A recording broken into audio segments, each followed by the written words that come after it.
musicien. Je joue de la musique, c'est ce que je sais faire le mieux. Depuis qu'il n'y a plus de jazz américain à Paris, c'est moi le King of Swing. Après le costume du médecin, du paysan de l'Atlas ou celui du rappeur, voilà que le comédien Reda Kateb enfile la panoplie du guitariste de jazz Django Reinhardt. Django. Souvent, les acteurs font ce métier parce qu'ils sont pleins de choses à exprimer. Reda, qui n'a fait aucune école, avance lui en construisant son rapport au vide, loin de toute intentionnalité. Sa méthode de jeu tient à la nécessité d'être naturel dans un univers codifié pour vivre ce qu'on appelle prosaïquement le mentir vrai. Bonjour Reda Kateb. Bonjour.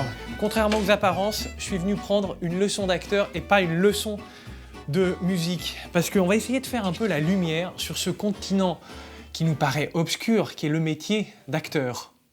Avec plaisir. Reda, on se dit que certains personnages s'imposent, on sait comment les faire vivre, et puis peut-être que d'autres demandent ou exigent un travail de recherche. À quelle catégorie appartient Django ? Aux deux catégories.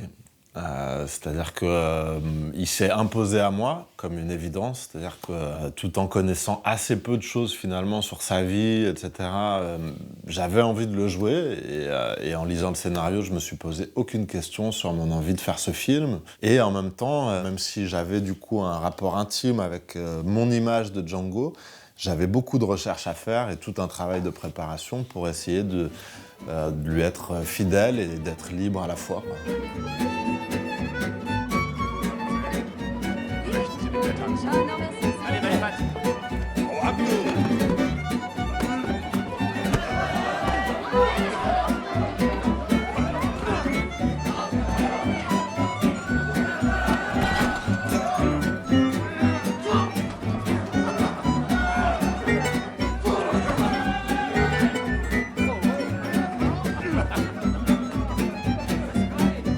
Avec ce personnage, Reda Kateb, vous ne cachez pas derrière un texte. Il y a même une vraie mise à nu. Alors, comment ça se fabrique, un personnage où, à 80% du temps, il n'y a pas de texte à jouer ?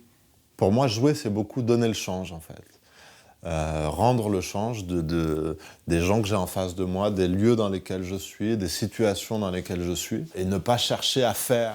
Même si on est acteur, qu'on agit, on ne doit pas chercher en permanence à faire, mais à certains moments à suivre, certains moments à se laisser faire. C'est un mélange entre quelque chose d'actif et quelque chose de l'ordre du lâcher-prise, je dirais.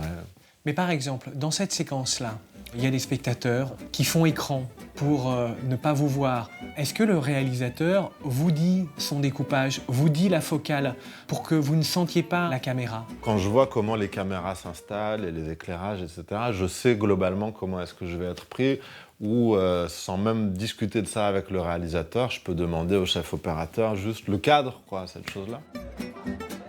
Les autres acteurs jouent très simplement. Vous, il y a presque une transe.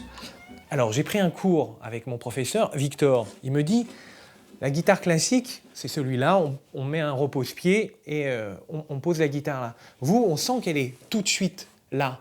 Et d'un seul coup, on le regarde à l'image, les autres sont très simples, et vous, il y a ce chaloupement-là. Ouais, il y a une part volontaire, il y a une part que j'aurais du mal à vous expliquer, mais en tout cas, moi, toute la préparation de ce film, je me suis accroché à cette guitare comme à une voie concrète de passage vers le rôle, quoi. C'était vraiment par le travail de la guitare, par le jeu tous les jours, que je suis allé vers Django, quoi. Et ensuite, effectivement, par moments, cette guitare, on la caresse, par moments, ça devient comme une mitraillette. Donc l'instrument lui-même se transforme en fonction des scènes. C'est pas juste jouer de la guitare. Et quand bien même, voilà, dans les morceaux où je joue, je devais l'avoir travaillé assez pour m'en libérer au bout d'un moment et pouvoir donner les regards, pouvoir être dans toute autre chose que juste je joue de la guitare. Mais est-ce que vous êtes posé la question, dans la construction de votre rôle, de qui était l'instrument et qui était le musicien ? Ah, c'est marrant que vous disiez ça. Non, pas de manière aussi conceptuelle, mais un acteur est interprète et instrument à la fois, hein. On gratte sur nos propres cordes, hein, toute la journée, pendant un tournage, on joue de notre propre instrument. Quand je vois des musiciens sur scène, par exemple, il y en a beaucoup où j'ai l'impression qu'ils se cachent derrière leur instrument. Chez Django, il parle avec la guitare. Et même les silences entre les notes raconte quelque chose. Et Django, qui était très peu bavard, qui n'était pas à l'aise avec le langage, c'est avec sa guitare qu'il racontait des choses. Ça, c'est sûr que je l'ai appréhendé, je l'ai pris en compte dans comment j'ai construit ce rôle. Ouais. J'ai pris mes premières leçons de guitare, croiser les jambes, jouer comme ça, un peu comme Django jouait dans sa cuisine, quoi. Et puis après, on est allé vers quelque chose de beaucoup plus centré, de beaucoup plus en appui dans le sol, avec une forme de rigidité aussi. Ce qui n'est pas le cas là dans ce moment-là, parce qu'en même temps, c'est un moment de joie avec les autres musiciens. On ne doit pas être contaminé par l'action qu'il y a autour. Il y a une bagarre, mais nous, ça nous fait rire. Et voilà, c'est cette couleur-là qui était la couleur de la scène. Quand j'ai rencontré Ibrahim Malouf, il me dit en musique, il faut casser les codes. C'est le seul moyen de créer, ne pas avoir peur de se tromper, mais expérimenter.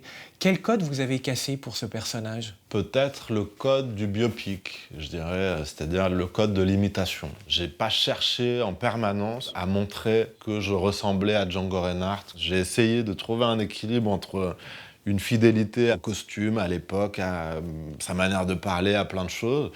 Et ensuite, dès que je tournais, j'essayais d'oublier ça et de faire que la vibration, elle soit mienne, quoi. C'est pour ça que même la notion de reconstitution, etc., c'est une chose dont je me méfie parce que la vibration doit être présente. Jamais j'ai une idée fixe de la scène qu'on va tourner, de où on va aller et de ce qui va se passer.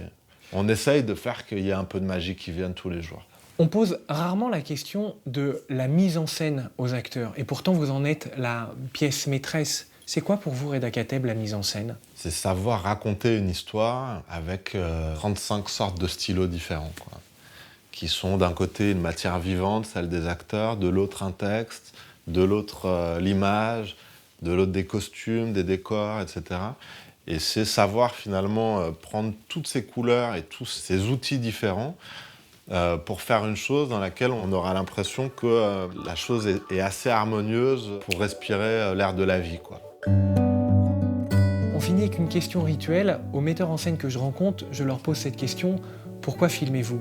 À vous, Reda Kateb, je vous demande : pourquoi jouez-vous ? Ça me permet de vivre plein de vies, en fait. De vivre plein de vies différentes.